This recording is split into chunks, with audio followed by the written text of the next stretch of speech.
Hola, muy buenas tardes a todas, todos los que se encuentran el día de hoy. Y pues bueno, me gustaría darles la más cordial bienvenida a esta quinta sesión del segundo seminario sobre biocultura, redes comunitarios intergeneracionales sobre los recursos naturales y actividad sociocultural en y con el territorio, a cargo de nuestro panelista, el maestro Juan Camilo Fontalvo Huelvas, con la temática del día de hoy, que es huertos educativos, una herramienta para acercar a las infancias al conocimiento del suelo, la salud y la alimentación. Para ello también me gustaría mencionar su semblanza.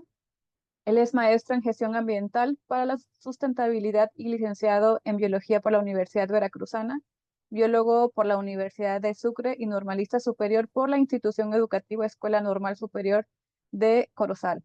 Actualmente es doctorante en Ciencias de la Sostenibilidad en la Escuela Nacional de Estudios Superiores, Unidad Morelia de la Universidad Nacional Autónoma de México. También es miembro del Global Soil Partnerships, también de la Red Mexicana de Formadores Ambientalistas para el Desarrollo Sostenible y la Plataforma Metropolitana de Formación en Agroecología, ubicado en Jalapa, en la ciudad de Jalapa. Sus principales líneas de investigación son sustentabilidad, agroecología, agricultura urbana, edafología y educación ambiental. Colabora en el proyecto PRONAI de CONACYT, agrociviculturas agroecológicas urbanas y periurbanas de México para nuestras soberanías alimentarias. Es coautor de los libros Biología del Suelo, del Códice Taller Editorial en el 2019, también en Intervenciones y Estudios Socioambientales, Experiencias Interdisciplinarias para la Sustentabilidad de la Universidad Autónoma de Chapingo, publicado en el 22, y en el capítulo Agricultura, Huertos Educativos y Transformaciones Socioecológicos, Experiencias Significativas en México, con la editorial Azul de Samarcanda Ediciones en el año 2023. Estimado Juan Fontalvo, te damos la más cordial bienvenida. Adelante. Hola, hola, ¿qué tal? Buenas tardes. Pues bueno, es un gusto para mí estar aquí compartiendo con ustedes, aunque de forma virtual, pero siempre es un placer poder compartir conocimiento y retroalimentación y generar discusiones alrededor de estos temas tan valiosos. Bueno, quiero agradecer primeramente al doctor Martín, por la invitación y también a ti, Porfiria, por querer incluirme en este programa y poder aquí conversar un poco. Bien, he decidido nombrar a esta charla como Huertos Educativos, una herramienta para acercar a las infancias al conocimiento del suelo, la salud y la alimentación. Y bueno, antes de comenzar, también quisiera mencionar que eh, no tenía yo algo preparado tal cual cuando me invitaron a participar en este seminario en el que se me dijo un poco que iba a ser sobre infancias y tal. Y luego dije, bueno, pero sí he hecho cosas con infancias, sí podría construir y platicar sobre algo. Entonces, em, este ejercicio me permitió, quiero mencionarlo, como hacer una recapitulación de distintos trabajos que he estado realizando, pero que nunca me he puesto a escribir al respecto, más precisamente sobre el vínculo con las infancias, pero me estoy animando y creo que la presentación me va a servir como para esclarecer algunas ideas y posteriormente poder escribir algo sobre esto. Bien, esto es un poco del contenido de lo que les quiero compartir en esta ocasión. Tiene que ver primero con un poco de contexto, las problemáticas urbanas. Vamos a hablar un poco sobre los huertos educativos. Compartiré con ustedes algunos materiales didácticos que he estado construyendo. También tengo un repositorio en el que he acopiado una gran cantidad de manuales sobre huertos educativos que yo recomiendo muchísimo. Y bueno, finalmente compartiré algunas redes de colaboración en las que he participado y que seguro a ustedes les pueden servir de mucha utilidad para quienes quieren adentrarse en este asunto de los huertos educativos. Y finalmente, pues bueno, colocaré sobre la mesa algunas reflexiones finales, esperando que se pueda detonar pues discusión, ¿no? Creo que la parte más rica de este proceso. Bien. Con respecto a las problemáticas rururbanas, un poco de escenario, es importante situar aquí que eh, es muy probable y muy frecuente que en la mayoría de los Ujú. sitios donde las ciudades están creciendo eh, a costa de el desarrollo rural también, se generan una serie de tensiones, una serie de encuentros y tensiones y desafíos y conflictos particularmente por los recursos naturales.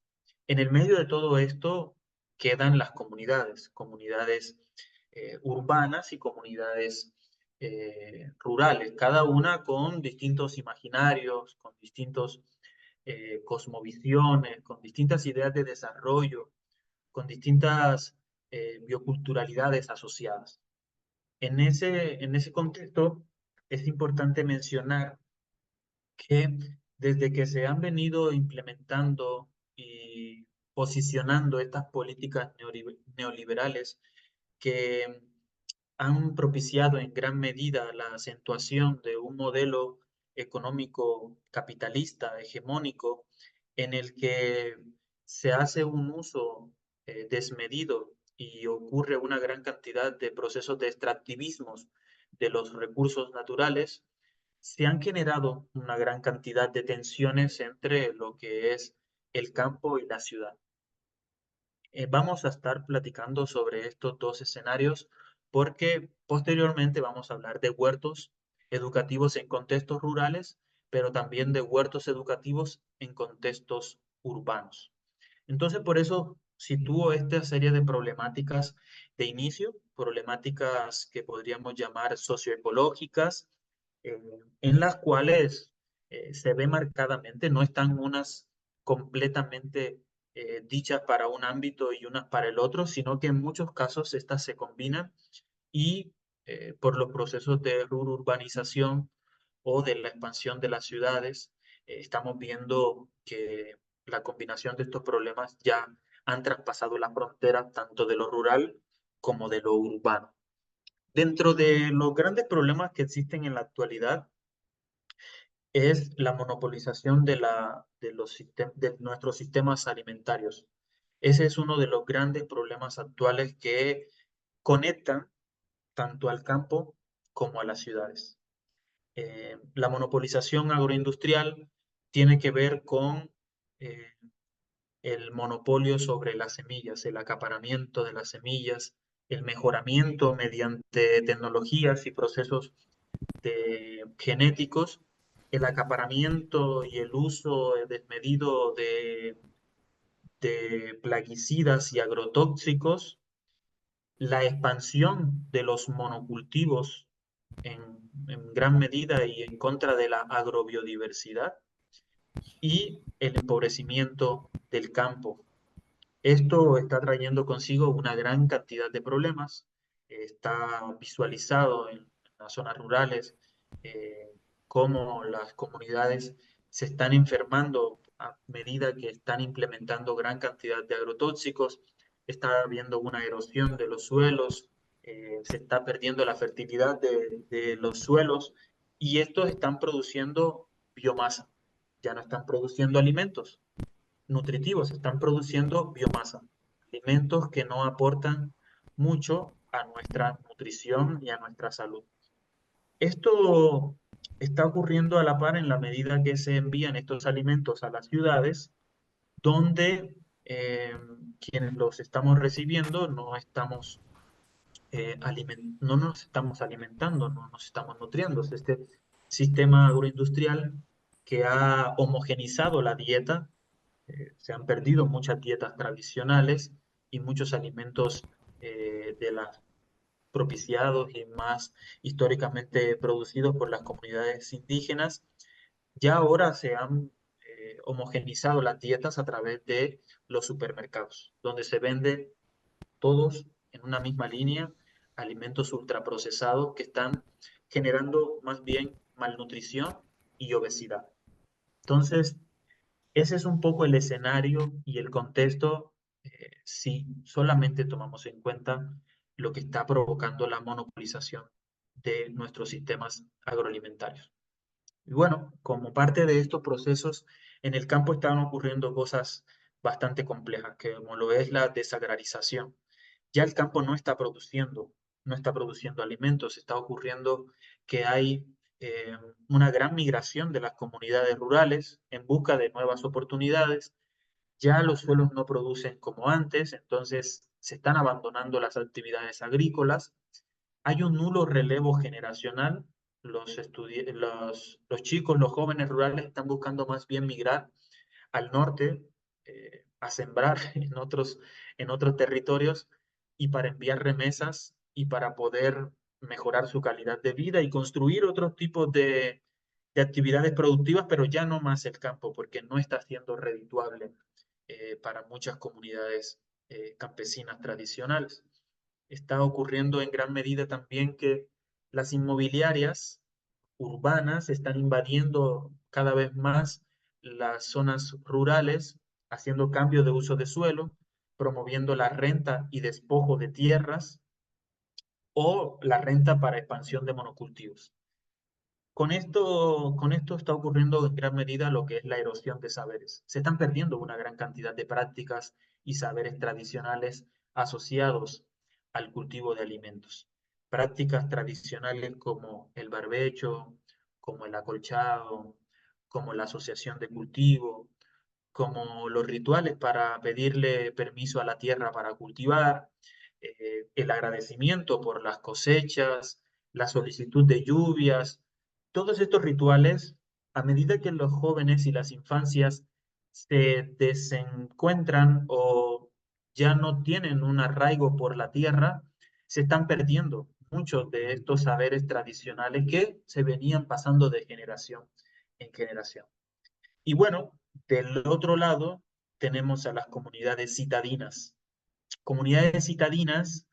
que han crecido en muchos casos muy alejados de las realidades del campo, muy alejados de las problemáticas que ocurren allá en el campo, porque cada vez las manchas son más amplias y el campo cada vez más lejos. Entonces, esto está propiciando en gran medida que haya una insensibilidad, falta de empatía ambiental. Cada vez más no valoramos la labor campesina, cada vez es más común que regatemos los precios de los alimentos, pero porque no sabemos lo que cuesta producirlo, porque no sabemos las plagas, las enfermedades, las sequías y todos los esfuerzos que tienen que realizar las personas del campo para poder poner todos los días alimentos en nuestra mesa. El citadino generalmente, no hay que generalizar, pero con gran frecuencia, ocurre que es ajeno a todas estas problemáticas, porque no lo vive de cerca, no lo vive en el día a día.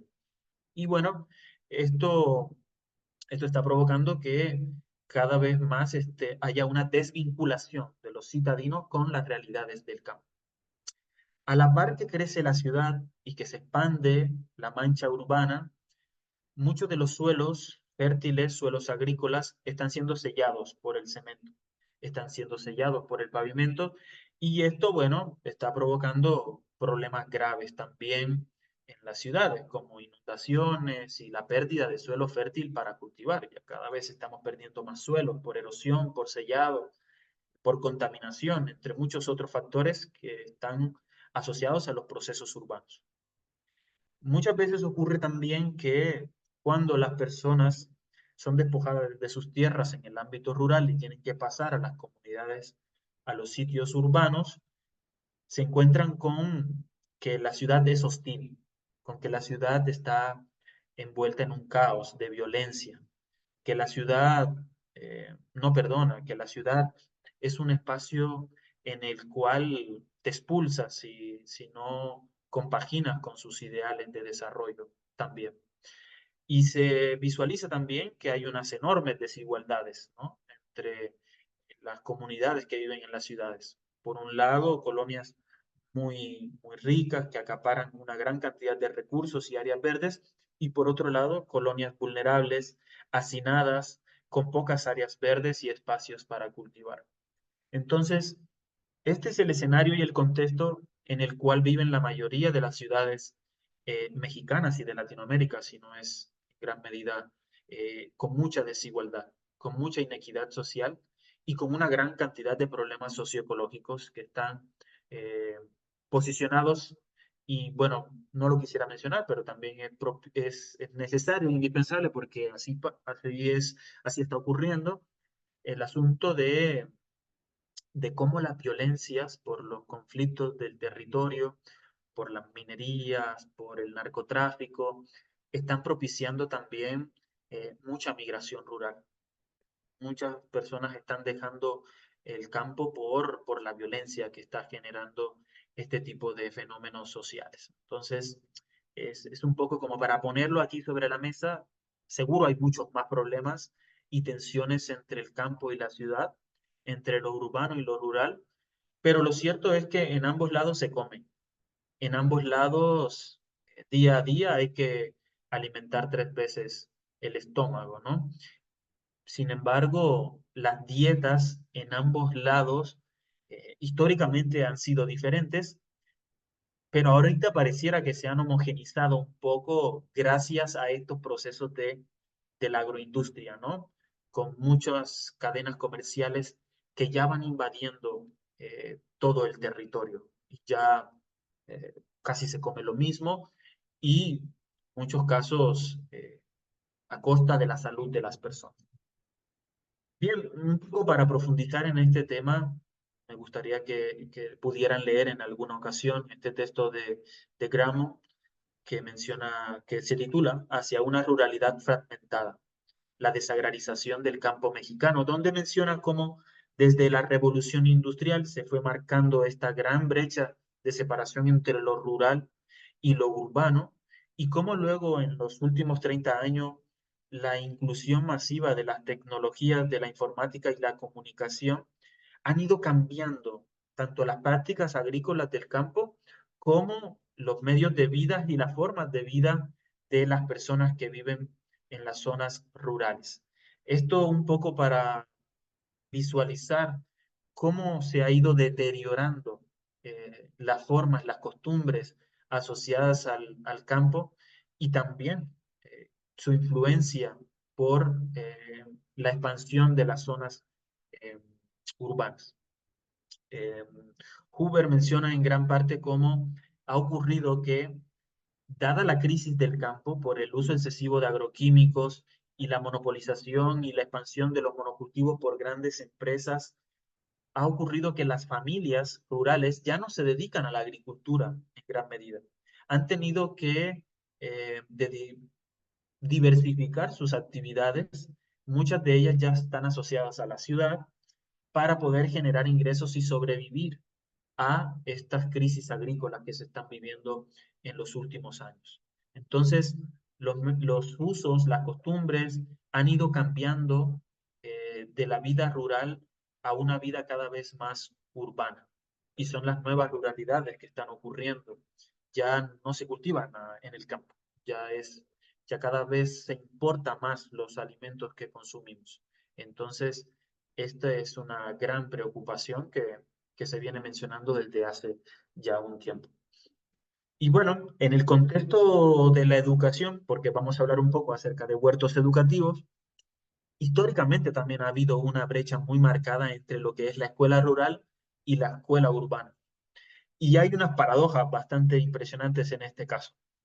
Hay muchos estudiantes o propiciándose formaciones en contextos rurales para ser cada vez más citadinos.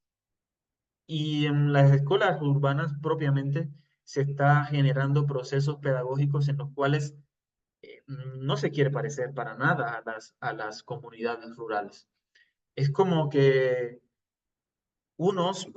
esto es una gran carrera la que están recorriendo. El gran logro de una educación rural es que se convierta en médico los niños, ¿no? Que se conviertan en abogados, que se conviertan en estas profesiones un poco más citadinas. Y no está mal, pero se está descuidando un poco dentro de la educación rural aquellas actividades productivas que son propias del contexto, propias de ese escenario del campo.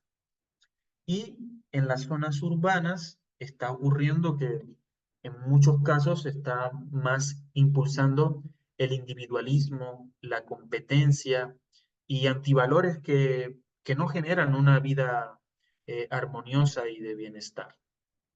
Eh, Marcadamente, las políticas educativas han generado abandono también en estas escuelas rurales.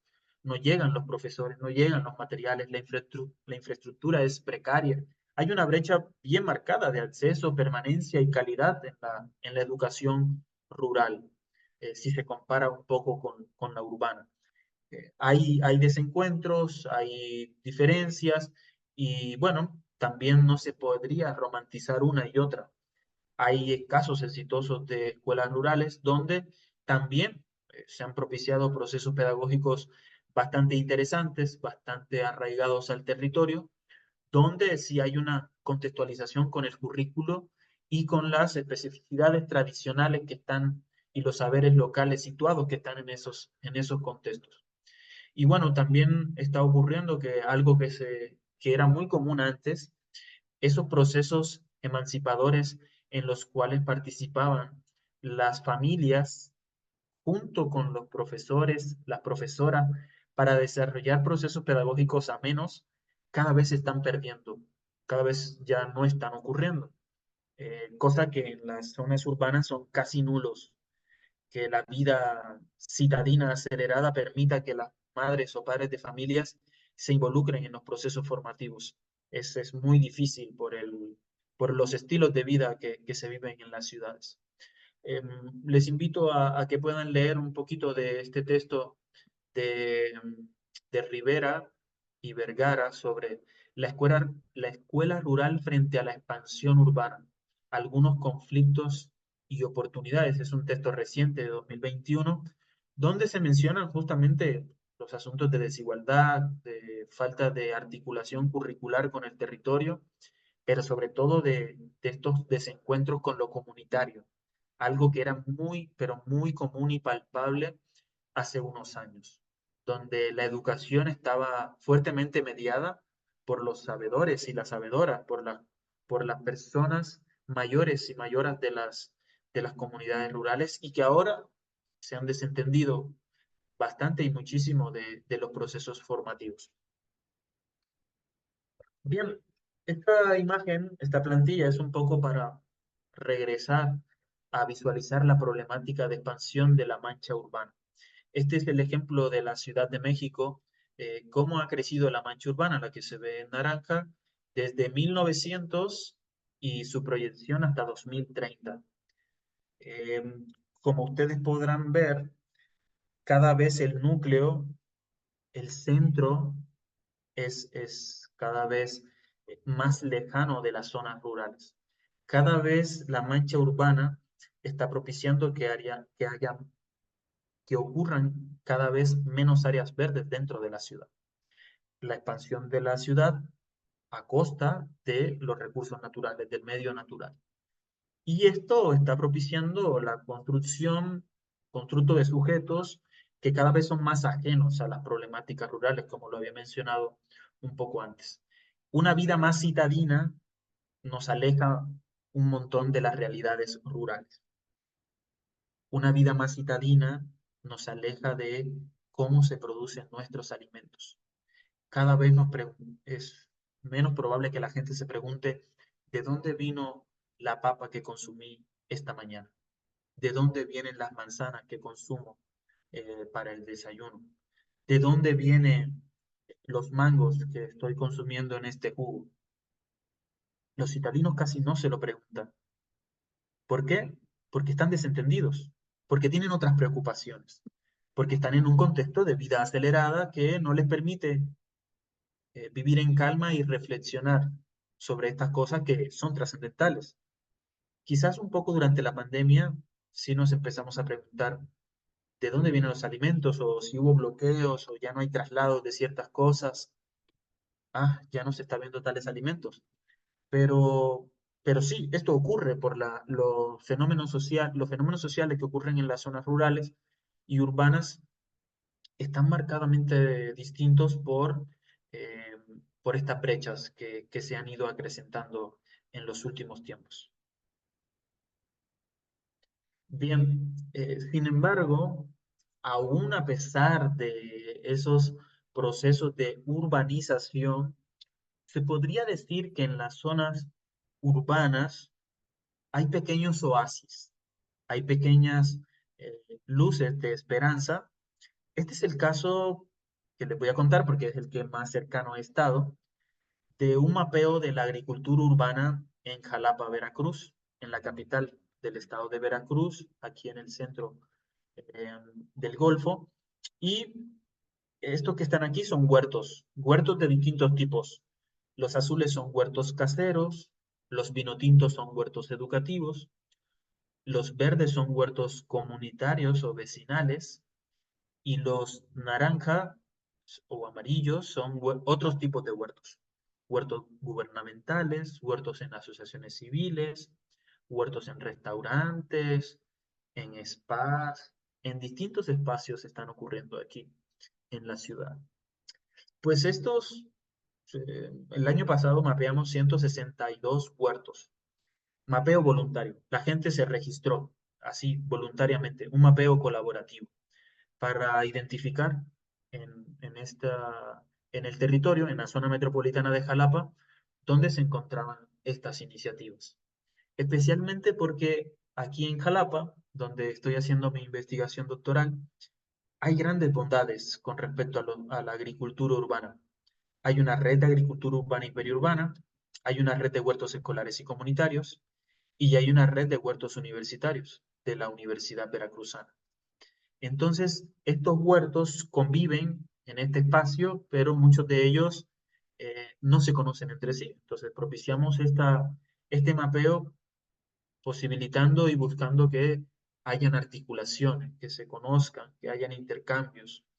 Entonces, la gente nos dimos cuenta que hay más de 2.000 personas sembrando en la ciudad. Óigase bien, más de 2.000 personas sembrando en la ciudad, muchas de ellas en escuelas públicas y privadas. Se está sembrando en la ciudad. Está contrario a los ideales de lo que es una ciudad. Desde que se empezaron a modernizar las ciudades, los imaginarios o los ideales de ciudad moderna son parecerse cada vez menos al campo, porque la ciudad en gran medida está propiciada para ofrecer los servicios terciarios, ¿no? Salud, educación, eh, banca, entre otros. Y las actividades primarias están delegadas al campo. Por lo tanto, en las ideas de desarrollo, la ciudad no debe sembrar. Incluso hay políticas que prohíben por sanidad y salubridad que no se tengan animales como chiqueros, cochineros, gallinas en la mancha urbana, por contaminación del ruido, se dicen algunas políticas o normas, pero también en gran medida es, es marcar una brecha, es desligar esas actividades productivas y eso ocurrió mucho con el reparto agrario. Los ejidos se repartieron tierras hacia allá, hacia afuera de la ciudad, no acá adentro. Y bueno, pero bueno, la cosa se está invirtiendo un poco y lo cierto es que aquí en Jalapa y en muchas otras ciudades mexicanas como San Cristóbal de las Casas, como Morelia, como La Paz, Baja California, como en Guadalajara, en Ciudad de México, estamos viendo que hay una gran cantidad de iniciativas de huertos, de agricultura urbana, gente sembrando en la ciudad. Esto va en contra de todo lo que se había pensado antes, de lo que era una ciudad. Y bueno, ahora en el caso de los huertos educativos, creo yo que es importante aprovechar la coyuntura de la nueva escuela mexicana, que bueno, para algunos podrá parecer que no es la mejor política educativa o propuesta educativa, pero bueno, hay que aprovechar como ciertas ranuras, aperturas que ha tenido esta nueva política para propiciar procesos afines a lo que son los huertos.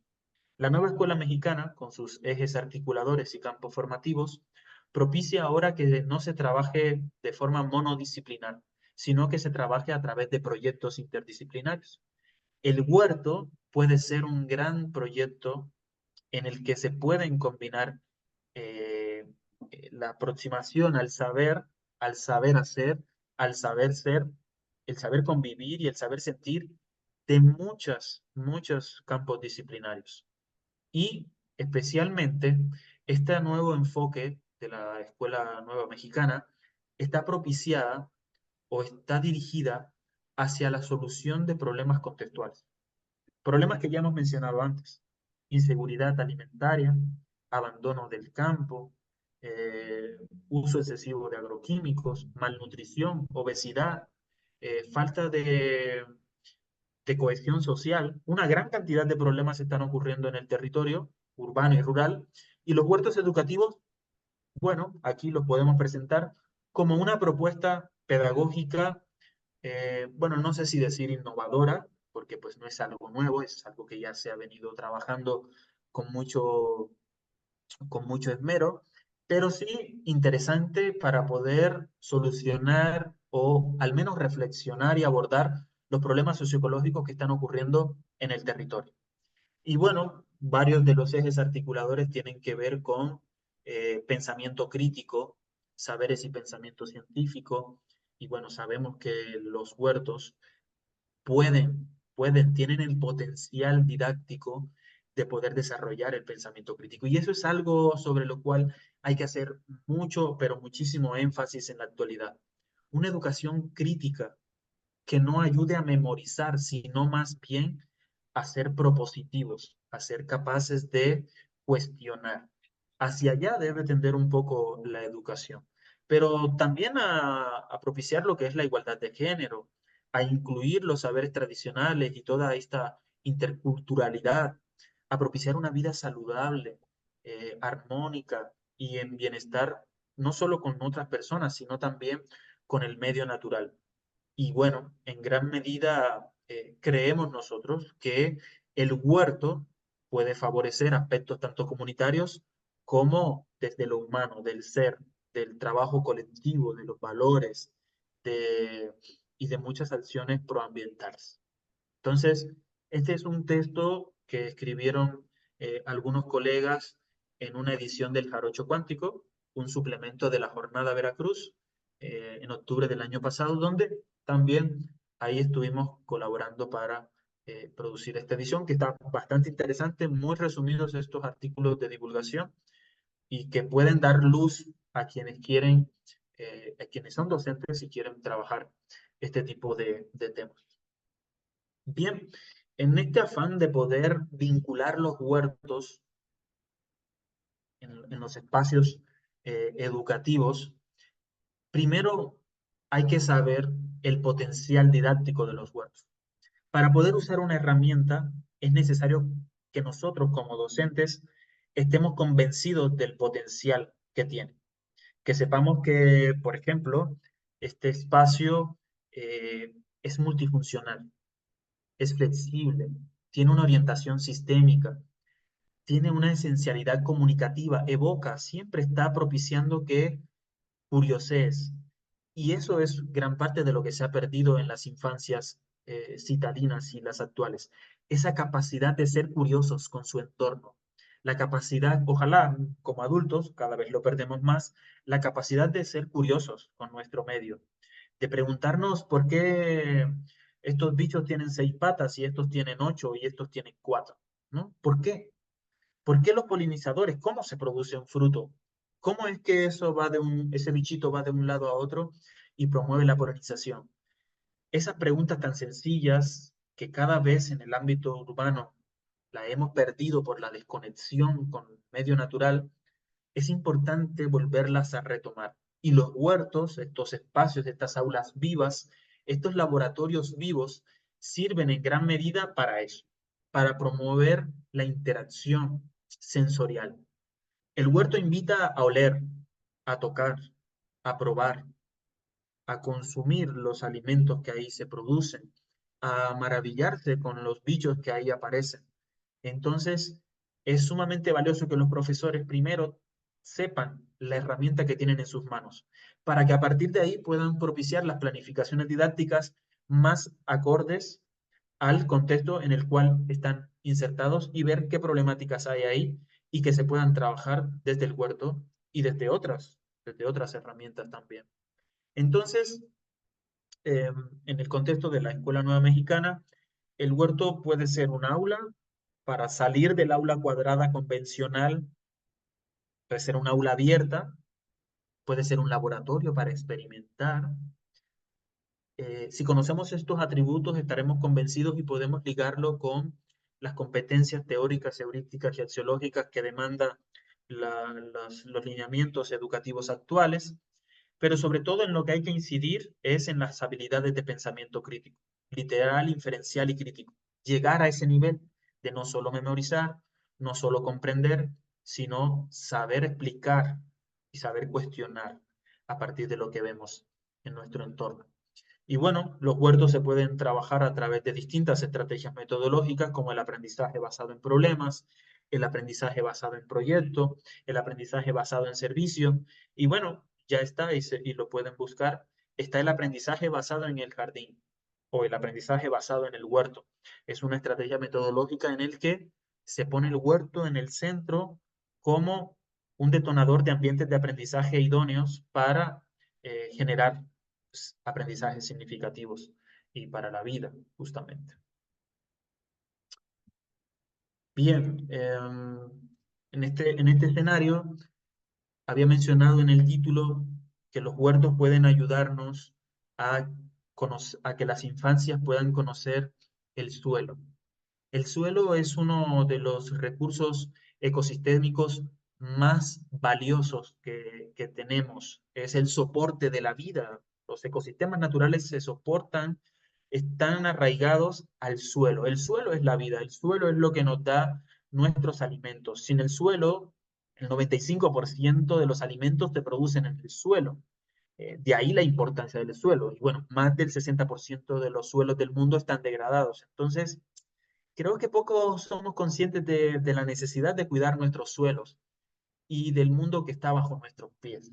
Porque no lo vemos, porque lo consideramos inerte, pero ahí bajo nuestros pies está la mayor cantidad de biodiversidad de nuestro planeta.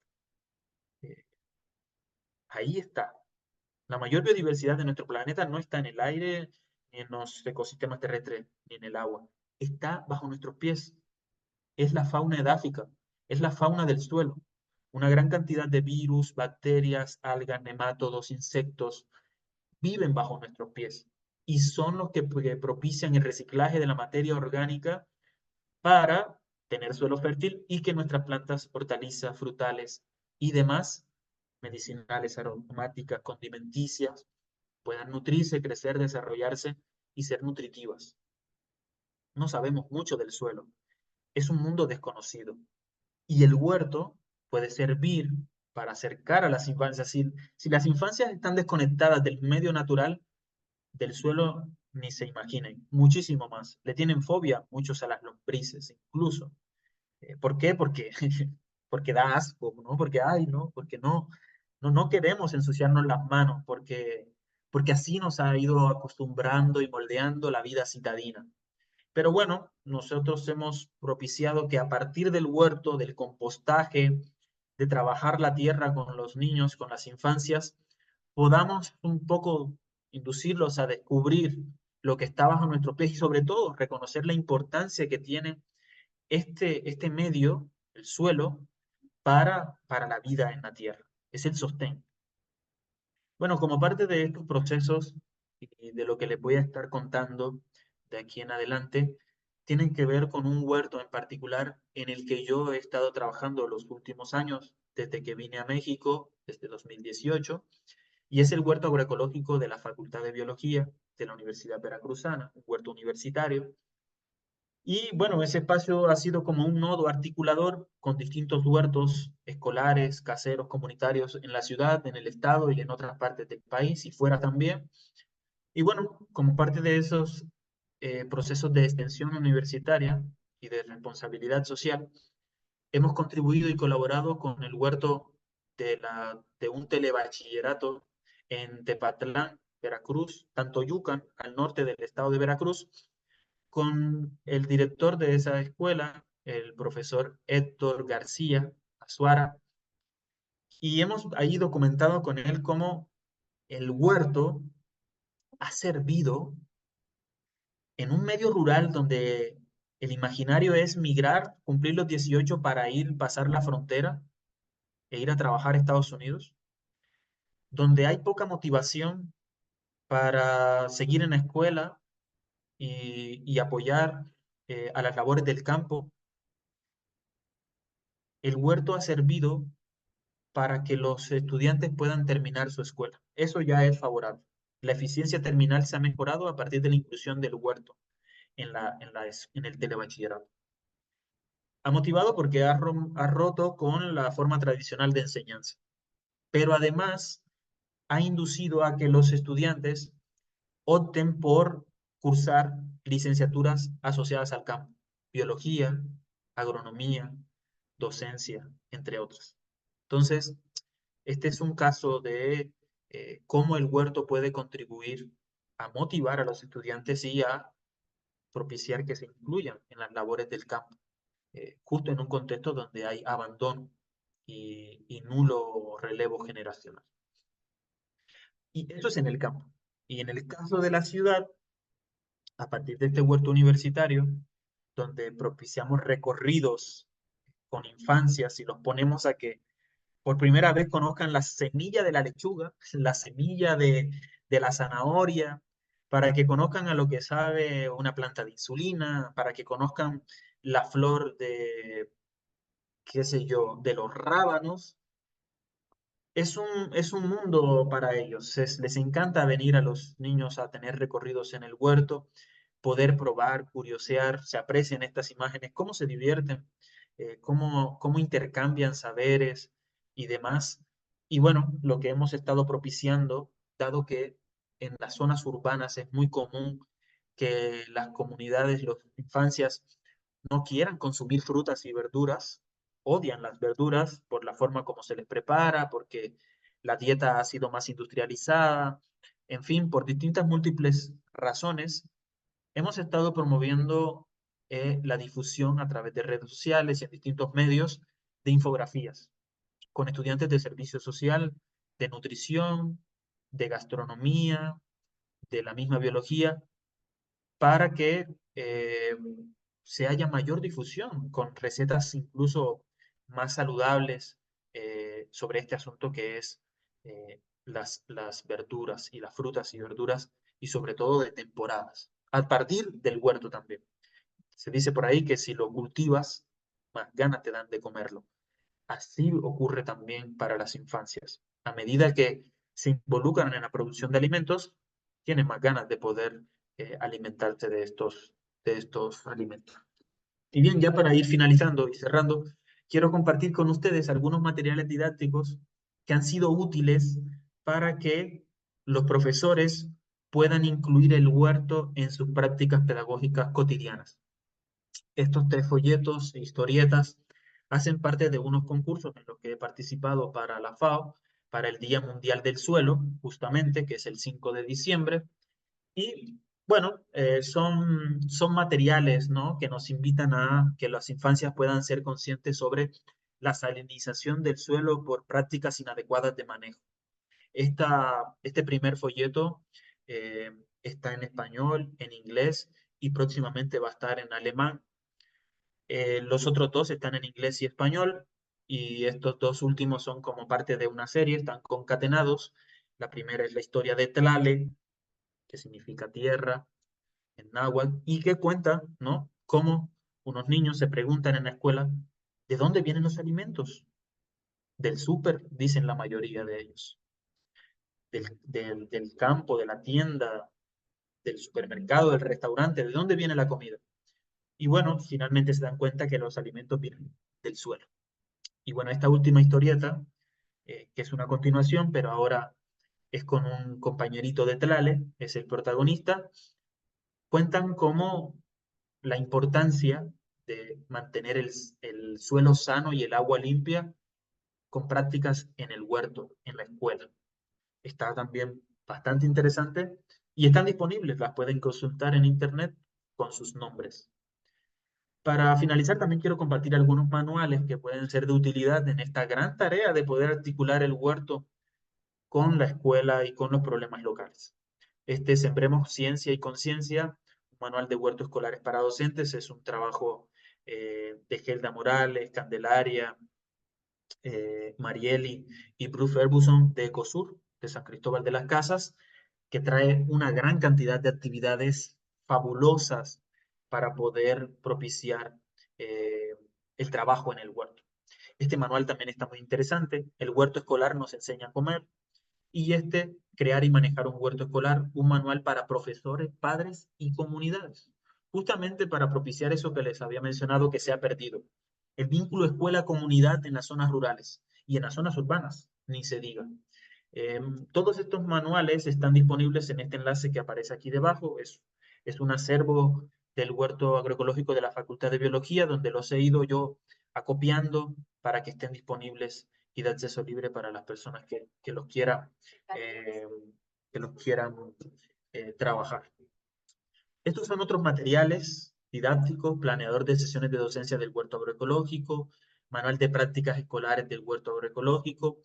Están más asociados para la licenciatura en biología a nivel universitario, pero también se pueden adaptar con jóvenes en telebachilleratos, en secundaria. Muchas prácticas son también, se pueden desarrollar con infancias. Bueno, uno más desarrollado para infancias fue esta sopa de letras del huerto agroecológico, que desarrollé con Paula Martínez del Instituto de Investigaciones Educativas de la UB, en el que también es otro material didáctico en el que se puede apropiar los niños en resolver problemas sencillos como las sopas de letras. Bueno, ya para finalizar, comparto con ustedes algunas redes de colaboración asociadas a los huertos y que promueven este tipo de iniciativas y en las que he colaborado o tengo la fortuna de conocerlos. Está la Red de Huertos Educativos, Internacional de Huertos Educativos, promovida por Gerda Morales y Bruce Ferguson. Está la Red de Huertas Educativas de Colombia, que tiene su sede en Bogotá. Está la Red Chiapaneca de Huertos Educativos, que tuvo un encuentro, que tiene encuentros muy periódicos, coordinada por Loreto. Tuve la fortuna de estar visitando hace poco. Está la Red de Huertos Educativos y Comunitarios de Jalapa, aquí, promovida por profesoras, activistas, que promueven este tipo de espacios. Está la red de huertos escolares de la Ciudad de México, que constantemente están desarrollando actividades, cursos y demás. Y en Chihuahua, recientemente, Mayra está propiciando pues, un proyecto que se llama Libélula Verde. Se trata de estar promoviendo huertos en las escuelas del desierto de Chihuahua. Bueno, son algunas de las que yo conozco y a las que ustedes se pueden acercar para aprender de este tipo de temas, porque ya tienen un gran recorrido en este tipo de asuntos. Bueno, ya para reflexionar y terminar, yo considero que pues, los huertos son una herramienta pedagógica extraordinaria, tanto en el ámbito rural como en el ámbito urbano, para atender problemas comunes como lo es la malnutrición y la inseguridad alimentaria, pero también problemas contextuales, como el abandono del campo y en la falta de relevo generacional, pero también la vida individualista que nos plantea la ciudad. Y bueno, muchos otros temas transversales se pueden trabajar a partir de los huertos. Temas transversales como salud, alimentación, valores, entre otros.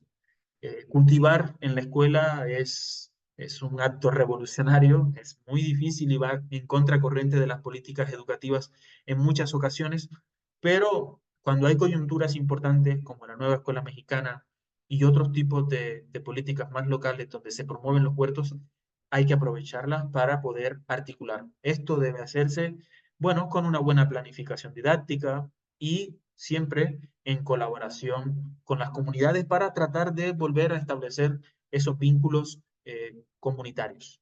Sembrar en nuestros propios alimentos seguro, que ayuda a que las infancias puedan tomar mayor gusto por los vegetales, por las frutas, por las verduras y inducirlos hacia hábitos saludables, incluidos el de comer estos alimentos que pueden ayudar a su salud.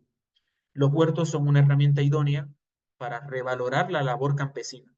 Nos conecta con el campo. Aunque haya un huerto en la ciudad, nos permite saber, al menos aproximarnos a cómo se producen los alimentos, cuáles son las plagas, lo que cuesta producir un tomate, lo que cuesta producir una piña, una calabaza, lo que cuesta producir la milpa. Y eso nos permite cambiar un poco la mente de que no es fácil, de que no es sencillo y en últimas nos permite un poco valorar más y saber a quién le compramos. Porque dicen por ahí que comer es un acto político y dependiendo a quién le compremos los alimentos, estamos o enriqueciendo a unas grandes transnacionales y empobreciendo a su vez a los pequeños agricultores. Entonces, es una reflexión que quiero dejar ahí. Y bueno, finalmente también quiero compartir esta frase de Benjamin Franklin que dice, dime y lo olvido, enséñame y lo recuerdo, involúcrame y aprendo. Justo el huerto es para involucrarnos. Las aulas convencionales cuadradas, donde se dicta, donde se memoriza, poco se aprende ahí. Fácilmente se olvida. Pero el huerto, donde se interactúa, donde se convive, donde hay un gran arraigo por tocar la tierra, eso, involucrar, ahí se aprende muchísimo. Muchísimas gracias. Muchísimas gracias, Juan. Primero que nada, quiero felicitarte y me sumo a las felicitaciones que estás recibiendo en este momento en el chat. Creo que han sido de gran interés para la mayoría. Voy a empezar con algunos comentarios que estuvimos recibiendo. Dice, buenas tardes, saludo desde la Escuela Agroambiental La Flor en el municipio de Tuquerres, Nañiro, en Colombia. Luchamos por articular la cátedra tradicional con la agroecología. Luego hay un comentario de, hace unos años les preguntaba a los niños en la ciudad de dónde vienen los banquillos y ellos decían de las fábricas, ¿no? Algo que tú comentaste es que venía del supermercado, ¿no? O sea, este imaginario de dónde son obtenidos estos insumos. Dice, la igualdad de género, la educación crítica, una vida saludable, la cultura y el desarrollo humano son categorías fundamentales dentro de la nueva escuela mexicana, las cuales se alinean con una perspectiva renovada de la salud. En esta visión, las mujeres son actores clave, representando una parte esencial del imaginario de México, aunque a menudo se encuentran marginadas debido a su género o etnia. Sin embargo, también pueden desempeñar un papel crucial en la teorización y sistematización del conocimiento. Por ejemplo, los huertos educativos pueden ser una herramienta valiosa para dejar de hacer en la escuela, de hacer escuela homogeneizante en favor de uno que incorpora la preservación de plantas medicinales, por ejemplo, y los saberes ancestrales de las mujeres indígenas, quienes pueden transmitir este conocimiento a las generaciones futuras, entre paréntesis, infancias. Y bueno, aquí viene una pregunta. Rocío pregunta, ¿cómo convencer a los pares docentes a hacer sinergia y promover la importancia del suelo como la vida misma? Sí, es un gran desafío trabajar de forma colaborativa en las escuelas. Casi siempre los huertos escolares que hemos mapeado son por la iniciativa de un profesor o de una profesora. Se va esa profesora y se pierde el huerto. Se va ese profesor y el huerto se abandona, ¿no? Entonces, pues la vida misma nos ha llevado a eso, a ser muy individualistas, pero también quienes son docentes de educación básica, bueno, y de superior también, sabrán que en la actualidad los profesores no tienen tiempo. Los profesores tienen que llenar muchos formatos, están en montones de comités, en montones de plataformas en las que tienen que estar constantemente dedicando su tiempo y generalmente ven el huerto como una carga adicional a sus actividades. Por eso muchos no le entran. Quienes le entran es porque ya hay una directriz desde la dirección de la escuela ya como para que haga parte orgánica de la educación de esas escuelas, o bien por profesores y profesoras que son bien aferrados y tienen su idea, les gusta sembrar y lo llevan adelante. Pero pocos casos trabajan uno y dos juntos. Es muy poco común, si los hay. Entonces, algunos casos de escuelas aquí en Jalapa, está la escuela Nuestro Mundo, está Boscuela, Escuela Tlalnecapan, que son escuelas que ya su razón de ser es el huerto, o al menos el huerto hace parte orgánica de los procesos formativos. Ya se van turnando entre un grado para organizarse y desarrollar distintas actividades de manejo, el riego, la cosecha, la poda, el deshierve, pero se requiere sobre todo eso, trabajar mucho en la organización colectiva. Si trabajamos, nos delegamos roles y responsabilidades, ya no va a ser una carga para uno solo. Si nos dividimos los esfuerzos, la unión hace la fuerza, ¿verdad? Pareciera como ya trillado eso, pero sí. O sea, si dividimos esfuerzos, va a ser mucho más fácil que se puedan desarrollar estas iniciativas de manera más exitosa y que no dependan de una persona. Muchas gracias. Una pregunta que te mencionaba hace un momento de Cecilia Jiménez es sobre cómo podemos acceder a estas historietas que nos compartiste en esta sesión, estimado Juan. Las acabé de compartir en un enlace Ah, que ok. se llama Publicaciones, www.v.mx/hab/publicaciones. Ahí está. Están todas las historietas disponibles. Ujú, ahí están Muy bien, todas. gracias. Sí. Mm, luego, más adelante, bueno, dice muchas gracias. Dice, excelente plática, muchas gracias por compartir tus conocimientos en este ámbito. Teresa de Jesús Paleara dice, gracias doctor por la temática impartida, nos permite hacer conciencia de la producción de nuestros alimentos mediante el uso del suelo. La pregunta es la siguiente, ¿cómo podemos involucrarnos con ellos sin que parezca que queremos imponer una idea? Que los más jóvenes quieran quedarse en su región y los más viejos puedan compartir con nosotros esos saberes ancestrales que ellos con su día a día lograron formar sin que parezca que efectuaremos una extracción de información. Gracias y muy buena presentación. Esperamos algún día poder colaborar con usted y que nos puedan visitar en la universidad. Sí, es un tema bastante complejo ese, el de generar esos vínculos escuela-comunidad, ¿no? Hay mucho celo, cada quien trabaja por su lado, hay mucho individualismo. Es muy, muy complicado volver a propiciar estos vínculos que cada vez se han ido por distintas experiencias separando, ¿no? Eh, Ahí es necesario hacer mucho trabajo comunitario, volver a juntar a la gente y, y sobre todo hacer el bien. No llegar como dices, a extraer información o a querer convencer o evangelizar de algo en particular, sino más bien establecer diálogos. Todos tenemos algo que aprender y todos tenemos algo que enseñar. Entonces, bajo esas premisas, podemos colocarnos a dialogar desde la escuela con las comunidades y traer a las comunidades también a la escuela. Creo que los muros en las escuelas han propiciado justo eso, ¿no? Una separación y también una invisibilización de los problemas que están ocurriendo allá afuera y se ha perdido en gran medida el sentido que tienen las escuelas, que es solucionar los problemas de su comunidad o al menos abordarlos, reflexionar sobre ellos y buscar alternativas. Entonces, hay que invitarse, hay que propiciar diálogos, hay que propiciar acercamientos y a partir de ahí empezar a conversar y ver, ¿no? Hacia dónde sería más propicio caminar juntos. Muchas gracias. Y bueno, luego tenemos a Sara Reyes Herrera. Dice, tenemos un proyecto de huerto escolar en Arroyo Chiquito de la secundaria multigrado. La maestra Judith González está al frente de este proyecto. Luego tenemos otro comentario de Gerardo Martín Conde. Dice, uno de los problemas serios y es necesario es el agua, sin duda. La erosión de la tierra por la falta de lluvia impacta en el cultivo. Lagunas y ríos se están secando y eso afecta a la cultura, a la ganadería y a los huertos. Sin duda es de los problemas que estamos aconteciendo y padeciendo en la actualidad.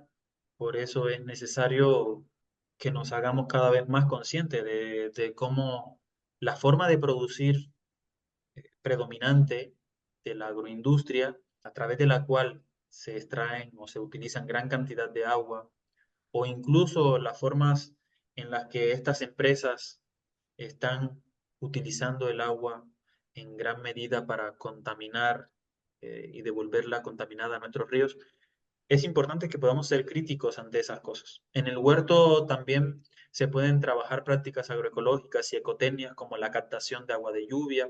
Eso viene en la historieta de suelo sano y agua limpia desde el huerto escolar.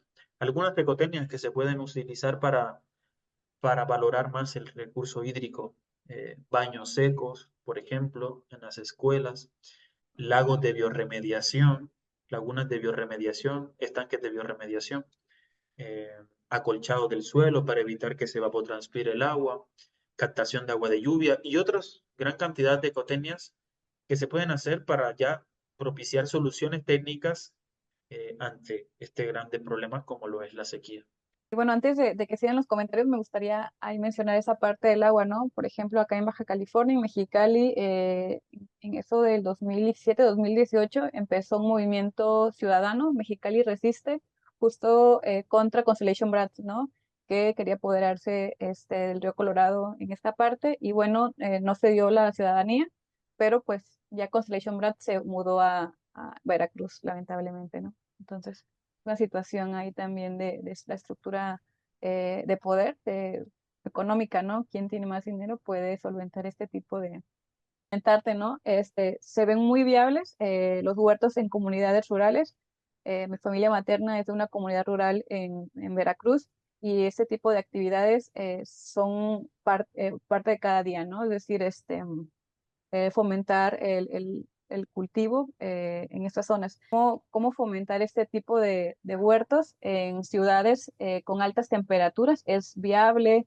¿Qué tipo de recomendaciones nos pudieras comentar? Sí, pues yo también pensaba que era imposible hacerlo en ciudades tan desérticas. Yo había tenido la experiencia de estar solo del centro de del país hacia abajo, pero hace poco fui a La Paz, en Baja California Sur, y me sorprendió. O sea, ahí hay una gran cantidad de iniciativas de huertos del desierto, entre el mar y el desierto, donde llueve poco, donde casi no llueve, las precipitaciones anuales son muy bajas, pero ahí resisten, están generando oasis, espacios con medio sombreados y están cultivando y lo están logrando. Hay una asociación ambiental que se llama Raíz de Fondo y está promoviendo estos huertos ahí en La Paz y en otros lugares cercanos. Y también que la Universidad Autónoma de Baja California, UNIBED y otras chicas están promoviendo huertos escolares también en la ciudad. Entonces, sí es posible, o sea, sí es posible cultivar en estas zonas áridas. Claro que hay desafíos mucho más mayúsculos que donde hay más agua, donde hay mayor humedad en el suelo, donde no un sol es tan intenso, pero se puede. En Chihuahua también, Mayra, en zonas súper áridas, pues están cultivando, están haciendo prácticas como el acolchado, riego por goteo y prácticas de manejo que propician que sí se pueda. También es necesario usar semillas criollas y nativas, semillas que estén adaptadas a las condiciones edafológicas, hidroclimatológicas y biogeográficas de la zona. Eso es esencial. Muchas veces eh, los profes nos preguntan, oye, ¿qué vamos a cultivar en el huerto? Bueno, dos preguntas. ¿Qué es lo que comes? ¿Qué es lo que quieres comer para tener una vida saludable? Y lo segundo, ¿qué es lo que más se da aquí? Y de esa combinación, de esa lista, las respuestas, ahí está. Entonces, hay gente que quiere cultivar papa en zonas áridas. No, o sea, es imposible, ¿no? O sea, hay que ver qué es lo que se da aquí en la zona. Quizás más nopales, ¿verdad? Quizás más plantas. Hay plantas adaptadas a las condiciones de desierto y que se dan, pues, mucho mejor ahí. Esas, por esas hay que empezar. Y luego, poco a poco, ir aclimatando algunas otras. Pero sí se puede. y sí hay varios casos de éxito. Muchas gracias. Y aquí Sí. lo anoté en Río, raíz de fondo y comentas, ¿no? Raíz de fondo, así es. Gracias. Dando continuidad aquí a los comentarios, dice, la gente de la ciudad también queremos trabajar huertos y vivir en el campo de manera segura. Gracias por este seminario. Doctor, se le dará continuidad a este tema tan importante y a la vez comentar qué hemos hecho al respecto. Y en comentarios, Javier Moncayo dice felicitaciones por tan magnífica presentación de experiencias. Luego hay un comentario, dice, hay referencias donde hay espacios urbanos en los que se están implementando otras maneras diferentes de cultivar para tener una salud mejor. Y bueno, usualmente, bueno, últimamente se anda impulsando el cultivo hidropónico, pero siento yo que es costoso en infraestructura, poder generar una infraestructura para esto. Y siento yo que no es tan sustentable en el sentido de que hay una dependencia de insumos para poder alimentar el agua y que esto vaya a las plantas por las raíces. Entonces, tengo mis reservas con el método hidropónico en ese sentido. Muy bien, muchas gracias. Luego hay un comentario. Llevamos 9 años trabajando con huertos escolares para mejorar la alimentación de los niños en escuelas primarias y que adquieran habilidades para la vida. Otro comentario. El abandono del campo por la falta de apoyo del Estado con esta política neoliberal y el calentamiento global, el extractivismo que provoca envenenamiento del agua va destruyendo la tierra y genera desplazamientos humanos a otros sitios para sobrevivir. Ríos en Chiapas secos o el lago de Pátzcuaro en Michoacán sin agua. Bueno, se encontró creo que en lo del Pátzcuaro, que un centro deportivo era el que estaba sustrayendo el agua de este río. Bueno, continuando con los comentarios, Cecilia Jiménez dice, gracias por compartir las experiencias en zonas áridas. Estoy convencida que los huertos son una oportunidad esperanzadora para la soberanía alimentaria y la colaboración comunitaria para ir sanando la tierra. Luego hay otro comentario de Ángel Ibáñez López. Excelente iniciativa y gracias por compartir sus experiencias y valiosas reflexiones. En la región de Tuxtepec, Oaxaca, a través de la Brigada de Educación para el Desarrollo Rural número 125, hemos impulsado la implementación de huertos escolares y la producción de bioinsumos en alianza con Pies Ágiles y la EAT en escuelas telesecundarias y primarias. Luego hay otro comentario, bueno, dos comentarios de Edali. Dice, hay un debate sobre la proporción del suministro mundial de alimentos proveniente de la agricultura campesina y en pequeña escala es crucial para la formulación de políticas alimentarias efectivas. Mientras que las organizaciones de la sociedad civil y movimientos campesinos calculan que el 70% del mundo es alimentado por la agricultura campesina, la Agencia Alimentaria de la ONU sugiere que solo provee el 30%. Ante esto, estudios detallados como los de Ricciardi y Lower señalan inexactitudes en las estimaciones como la exclusión de datos de regiones con mayor presencia de campesinado y la limitación en la definición de pequeña escala. Continúa, dice, la comprensión precisa de esta contribución es crucial para orientar las políticas alimentarias. Además, los huertos educativos no solo son espacios de cultivo, sino también de herramientas poderosas para enseñar a las infancias sobre la interconexión entre el suelo, la alimentación y la sostenibilidad, promoviendo hábitos alimenticios saludables y el respeto por el medio ambiente. Es esencial abordar las limitaciones y controversias relacionadas con la agricultura campesina y en pequeña escala para tener una percepción precisa de su contribución a la alimentación mundial. De ahí continúa un comentario de Gerardo Martín. Dice, el mercado es el sitio a donde los agricultores de huertos venden sus productos y ahí es donde los maestros pueden conocer qué alimentos se producen en esa ciudad, en esos huertos cercanos a la ciudad y conocer el sitio y las hortalizas que tienen. Por último, tenemos un comentario de Alejandro Márquez. Dice, gracias por responder a la anterior pregunta. Considero importante, ahora que los mencionas, rescatar las semillas y plantas nativas de nuestras regiones. Y la pregunta es la siguiente. ¿Cómo decirle o cómo lograr que la gente que cultiva vea que es mejor la semilla endémica contrario a esas semillas mejoradas que hoy nos venden mayormente como mejores? Y ahí el asunto es propiciar el intercambio de semillas criollas y nativas. La gente se convence es viendo. Los agricultores no se convencen muchas veces con el discurso, sino más bien cuando eso repercute en su bolsillo. Y bueno, es importante compartir las semillas criollas, y que puedan al menos, por ejemplo, en un ciclo de cultivo, poner una hilera de las semillas criollas y comparar la incidencia de plagas, ver que se enferman menos, que soportan más las sequías, que su sabor incluso es mucho más delicioso. Los maíces criollos son más dulces, más nutritivos. Ahí es donde se ve y la gente se puede convencer. Entonces, hay que promover el intercambio de las semillas criollas y nativas para justamente ver sus bondades. Muchas gracias. Luego Gerardo Martín dice, gracias maestro Juan Fontalvo por esta importante exposición necesaria para aprender a cultivar porque la escasez y la carencia de los productos produce hambre y muerte. La salida es producir unos sus alimentos. Gracias y coincido. Luego Brenda Sánchez, gracias por la plática. Saludos desde la Escuela de Campo Agroecología, de Agroecología a la orilla del lago, ubicado en la área natural protegida, lago de Texcoco, donde tenemos un huerto comunitario y una parcela de 1 hectárea para la producción de hortalizas y bioinsumos. También apoyamos el ecofeminismo. Muy bien. Sí, bueno, yo quiero mencionar que muchos de los huertos educativos son liderados por mujeres.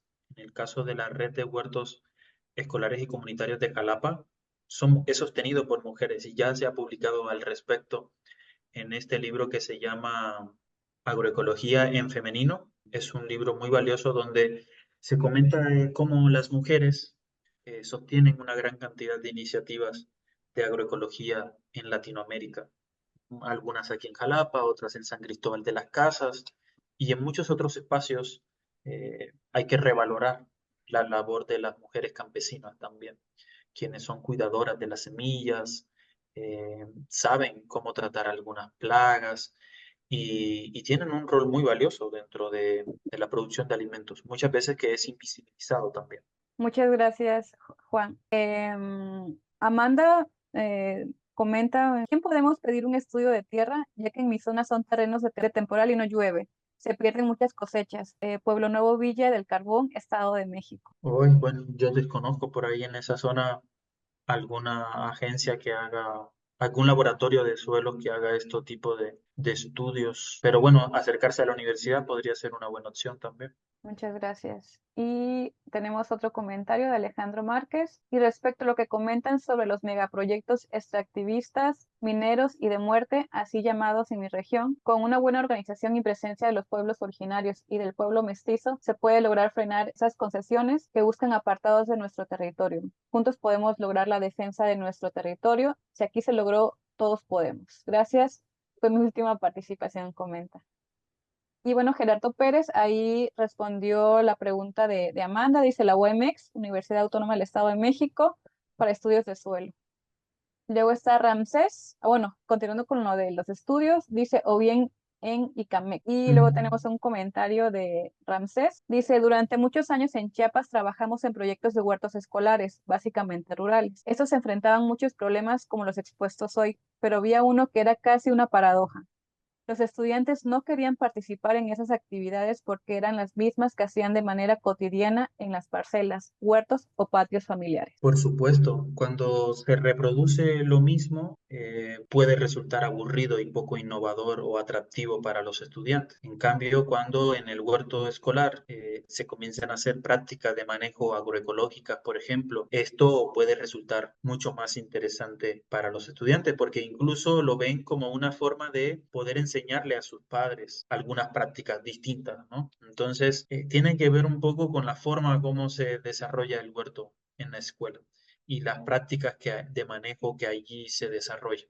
Eso puede tener una diferencia notable. Muchas gracias, Juan. En este momento le cedo el micrófono a mi compañera Guadalupe Rodríguez de la UNACH. Adelante. Muchísimas gracias. Muy buenas tardes a todas y todos. Gracias, Porfiria. Muchísimas gracias, Martín, por la organización de este seminario, la consecución del mismo y los temas tan importantes que se están abordando aquí. Juan Camilo, no sé si felicitarte o agradecerte, creo que cabe más, mucho, mucho más el agradecimiento porque nos traigas este tipo de charlas, este tipo de temas y abordarlas en la manera en que tú lo has hecho. Yo creo que de verdad a veces nos falta ser sencillos para hacer las cosas sencillas muy grandes. Esta charla tuya de huertos educativos como una herramienta para acercar a las infancias al conocimiento del suelo, la salud y la alimentación, de verdad es privilegiada. De verdad, muchísimas gracias, Camilo.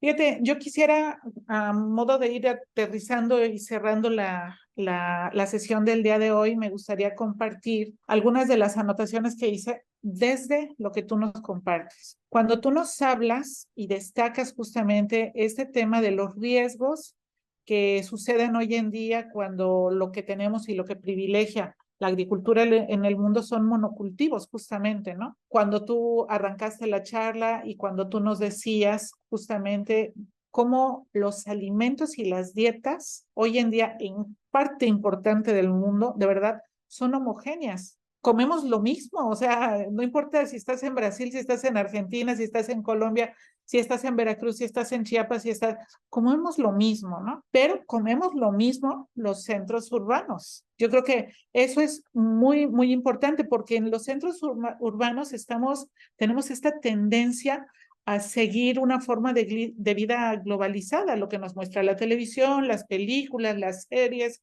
en fin.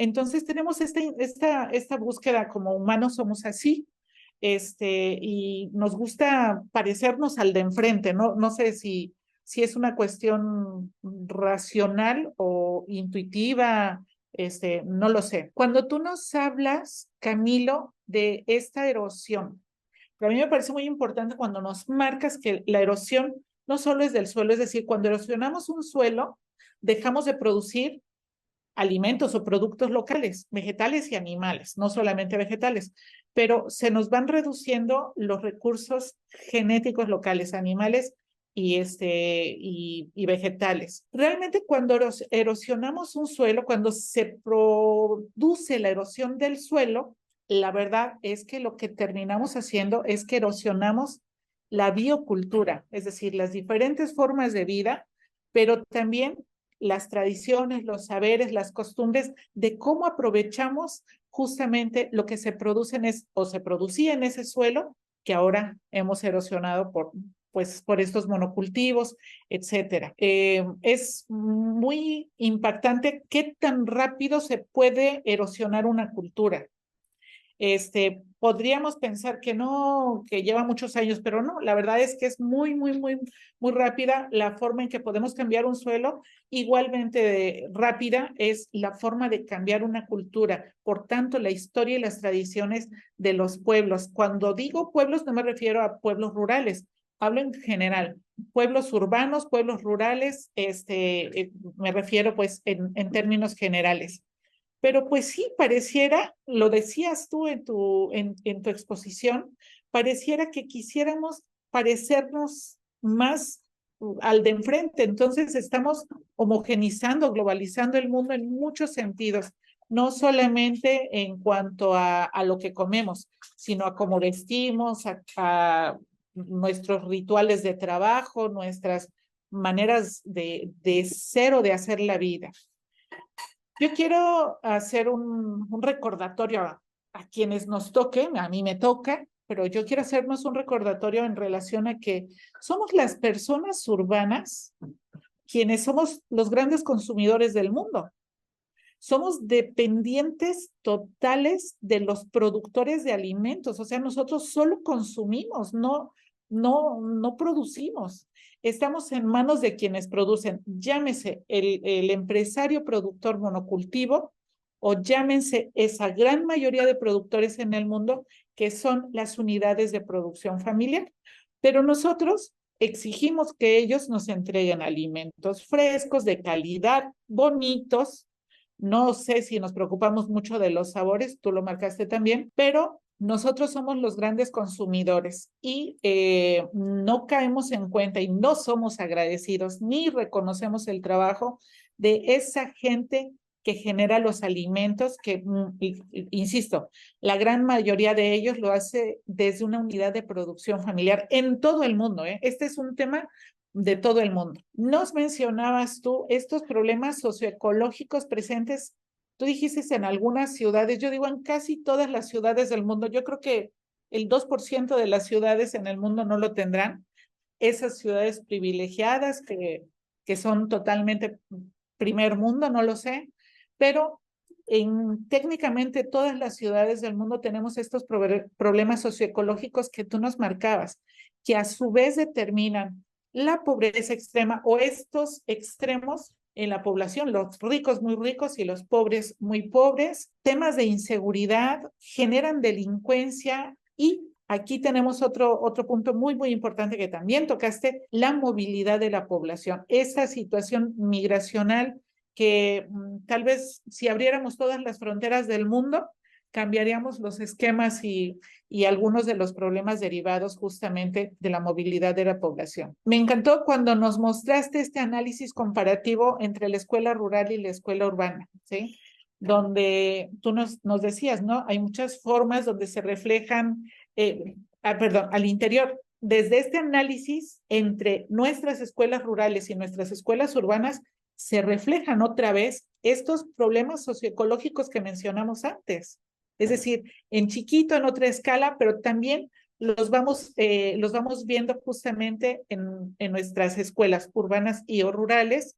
Por ejemplo, un tema es que hoy en día las ocupaciones de padres y madres cada vez nos generan menos o nos limitan el tiempo que tenemos a disposición para atender a nuestros hijos, para atender la vida escolar de nuestros hijos. Y como lo dijiste tú, cada vez dejamos más en manos de las profesoras y los profesores la educación escolar. Pero aquí entonces nos estamos desvinculando justamente de un proceso muy, muy importante de crecimiento de nuestros hijos y también de poder participar, poder opinar sobre hacia dónde se puede reforzar justamente la educación de nuestros hijos, o viéndolo desde otra perspectiva, poniéndonos del lado del profesor, ayudando a la profesora, al profesor, justamente a esta encomienda que es la educación escolar de nuestros hijos. También nos mostraste una diapositiva muy, muy interesante con unas gráficas, con unas imágenes más bien, sobre la expansión de los centros urbanos, cómo cada vez las ciudades van creciendo, creciendo, creciendo, y en el mejor de los casos, las áreas verdes se conservan, pero se conservan, no crecen. La ciudad sigue creciendo o los centros poblacionales siguen creciendo, mientras que las áreas verdes no. Nos mostrabas el mapa de Jalapa y me parece que pues es un aliento. Al fin y al cabo, me pareciera que ver este ejercicio o esta experiencia que tú nos compartes de los huertos en la ciudad de Jalapa es un aliento para el resto, ¿no? De que sí es posible, que no es fácil, lo sabemos, pero que sí hay una posibilidad de caminar a esto. Yo puedo compartir un poquito más bien el caso de San Cristóbal de las Casas, ¿no? Y yo quisiera compartirles a ustedes que, por ejemplo, al menos en San Cristóbal de las Casas se ha trabajado, pero por lo menos 2 décadas. O sea, Gelda Morales, todo el equipo de Ecosur, de Red de Huertos Urbanos, etcétera, al menos han estado sobre el tema al menos 2 décadas y hoy en día ya se nota una diferencia en la ciudad que yo quiero interpretar que es lo mismo que sucede en Jalapa, ¿no? Hay un poco más de conciencia, hay un poco más de cultura. Al fin y al cabo, lo que necesitamos es cultura sobre el huerto urbano. Y yo creo que estos casos de Jalapa y de San Cristóbal, particularmente que lo conozco bastante más de cerca que los otros que tú nos mencionabas, yo creo que sí son un aliento para todos los demás que sabemos que se hacen esfuerzos, tal vez un poco más aislados, pero que pues hay que encontrarnos con esas redes, hay que unirnos a esas redes justamente para potenciar el trabajo de todas y todos en todas estas ciudades de México y y de América y del mundo, ¿no? Yo creo que eso es como muy, muy interesante de impulsar, ¿no? Para otros centros urbanos. También en algún punto tú nos referías que la agricultura urbana no es nueva. Efectivamente, tú nos das algunos antecedentes y yo quisiera que también recordáramos entre todos nosotros que realmente la agricultura urbana nace después de una crisis, la que sea, ¿sí? Una crisis de alimentos, una crisis de transporte, una crisis o por ejemplo, después de las guerras. Los huertos urbanos en Argentina son,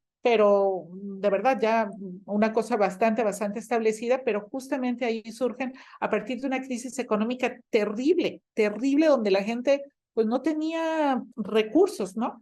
Alguien, entre los comentarios, alguien lo mencionaba, ¿no? La carestía y la escasez de los alimentos te lleva a buscar producirlos.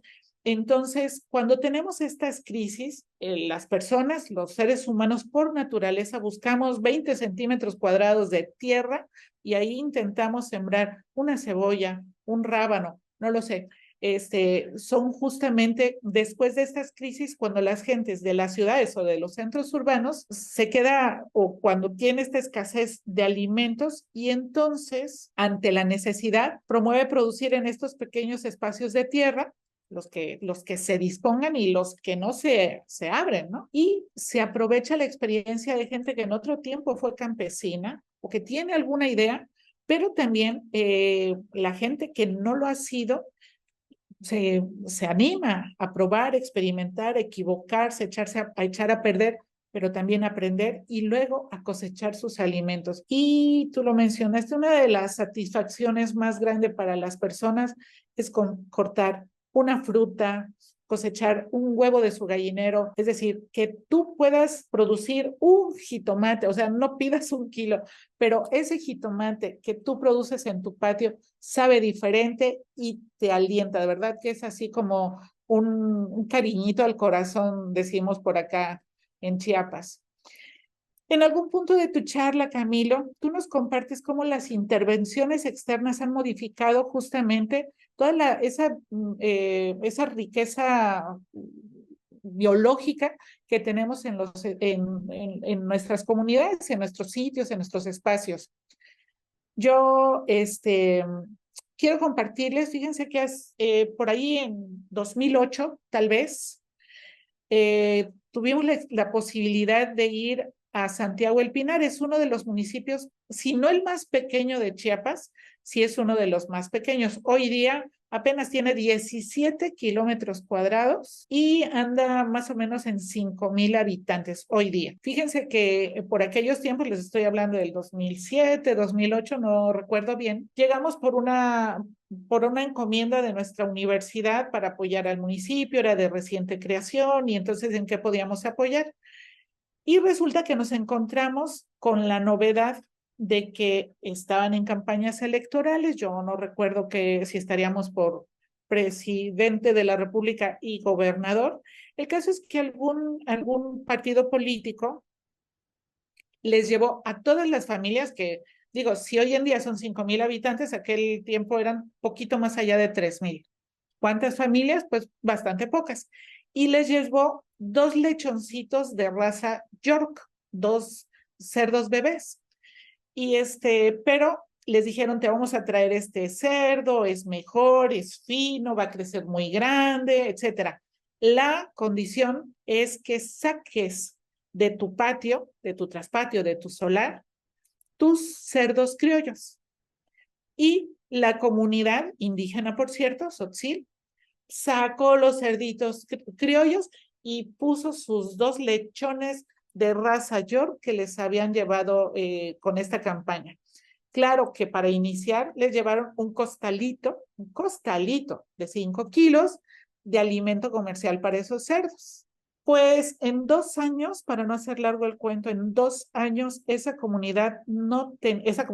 municipio, que era un municipio, este municipio no tenía un solo cerdo criollo, pero tampoco tenía cerdos de los que les habían llevado. ¿Por qué?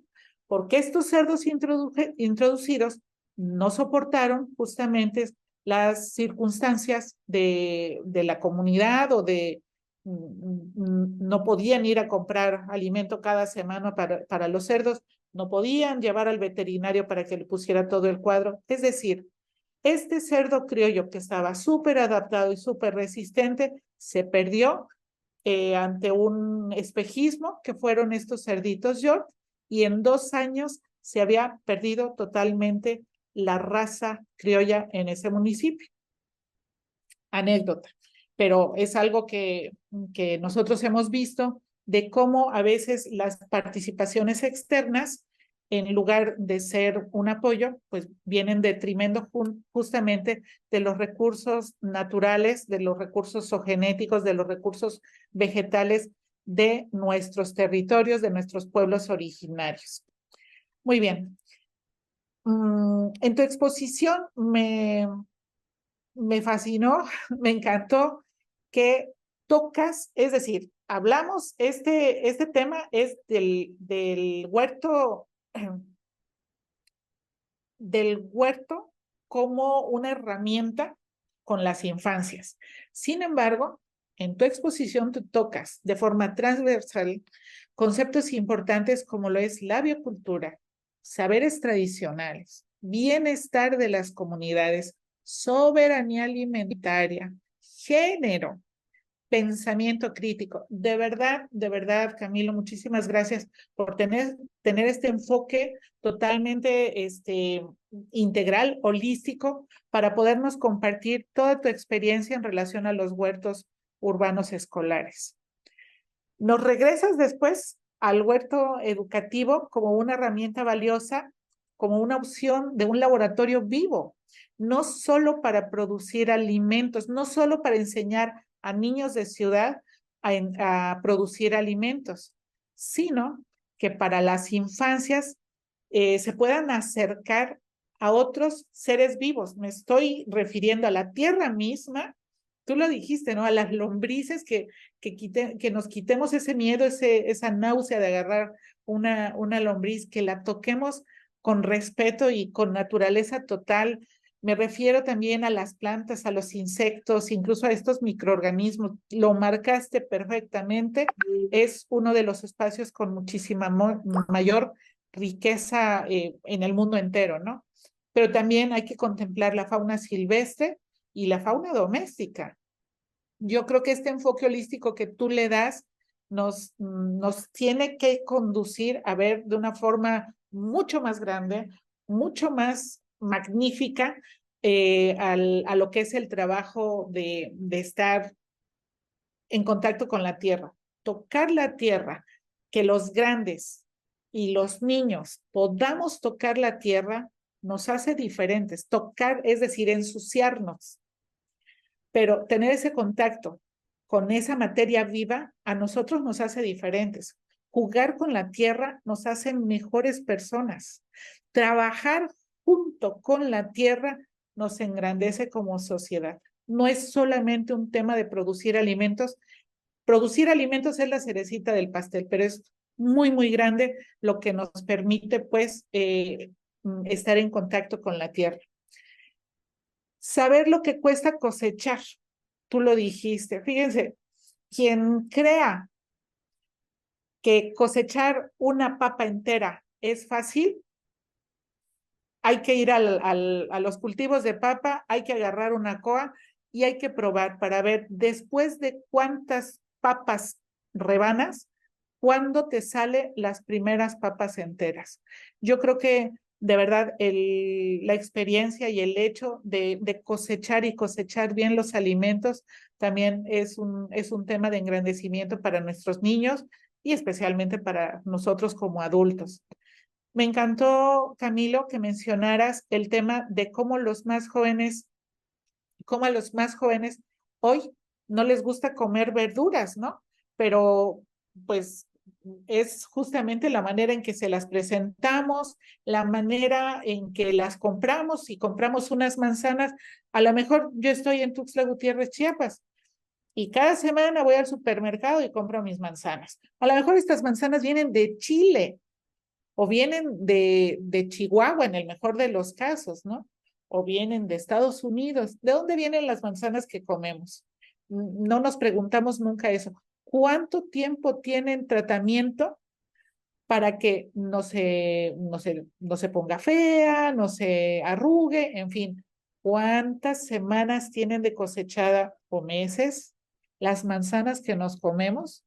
Yo creo que eso también es muy importante en relación a por qué los niños hoy en día tal vez no les gusta comer verduras.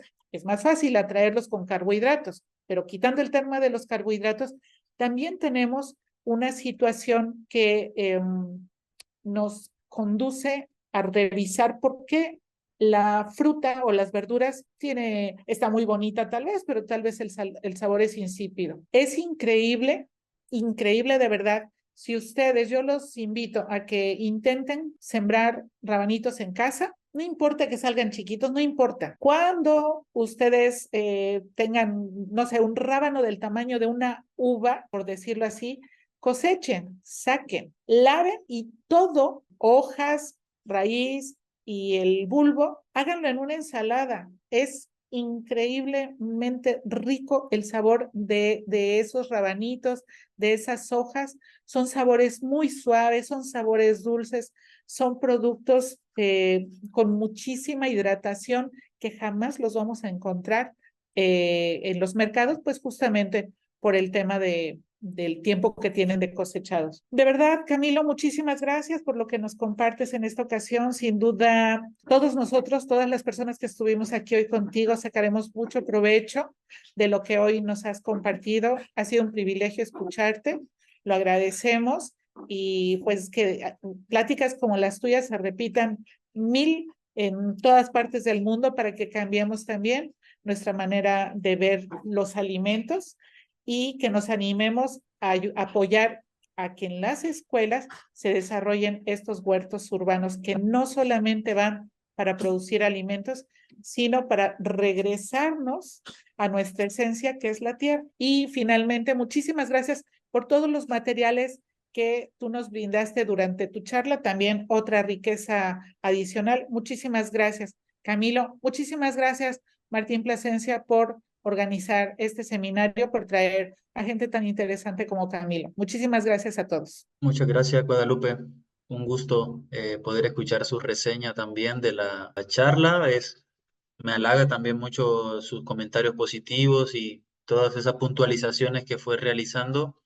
De verdad que también muchas gracias por precisarlo y bueno, aquí estaremos por cualquier cosa, contacto que se requiera para posteriores colaboraciones y demás. Y bueno, nuevamente gracias a Martín por posibilitar este espacio. Bueno, pues gracias, Juan Fontalvo de la UNAM que nos visita, nos presentas esto a Guadalupe Rodríguez de Albán, nuestra compañera en la Universidad Autónoma de Chiapas, y Porfiria del Rosario Bustamante de la Cruz. Yo nada más quiero pues puntualizar la importancia de tu trabajo para las escuelas tanto rurales como urbanas. Hace unos días, recuerdas que te platiqué si el trabajo de huertos educativos en escuelas rurales era necesario puesto que tienen traspatios, tienen otra forma de relación con plantas, animales, suelo, etcétera. Y me comentabas que sí, ahora lo has extendido en la parte crítica, en la parte de reflexión, ¿no? Del territorio a partir de lo que se hace en los huertos. Lo que nos has presentado de la red de huertos nacionales, tus propias redes que has identificado, estas participaciones, ¿no? En las ciudades de tratar de recurrir nuevamente a estas prácticas agroecológicas ahora urbanas, es muy interesante. Entonces, pues mucho éxito y esperamos ver ya la culminación de este proceso que estás desarrollando ahora para poder leerlo. Bueno, a todas y a todos, muchas gracias por estar acá en este evento, en este seminario que nos complace mucho. Les invitamos que del 28 de mayo nos acompañen a otra charla que se llama Cartografía del Desplazamiento para la construcción del tejido social de la comunidad Tocaimita Usme en Bogotá.